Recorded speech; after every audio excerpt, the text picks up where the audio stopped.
ছিল। রাসূলুল্লাহ সাল্লাল্লাহু আলাইহি সাল্লাম কখনো ঠোঁট দিয়ে উচ্চারণ করেন নাই, ভালো করে খেয়াল করেন। কখনো আল্লাহ নবী হাত তুলে আল্লাহর কাছে বলেন নাই আমার খানায় কাবাকে কিবলা বানায় দেন। অন্তর থেকে আল্লাহ নবীর ভিতরে একটা ভালোবাসা।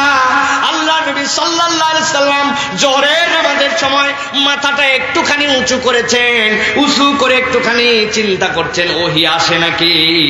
মুখ দিয়ে উচ্চারণ নাই, হাত দিয়ে কামনা নাই, কারো কাছে আরজিও দেন নাই। আল্লাহ আয়াতে কারিমা নাজিল করেছেন কদ নারা তাকাল্লুবা ওয়াজহিকা ফিস সামা।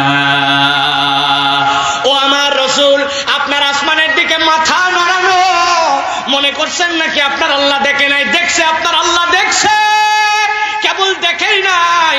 আপনার অন্তরের মুখের চাহিদা নয়, দোয়া নয়, আপনার অন্তরের ওই মৃদু মৃদু কামনাটাকে আল্লাহ এমন কবুল করা করছেন। যারা উলামায়ে কেরাম আছেন তারা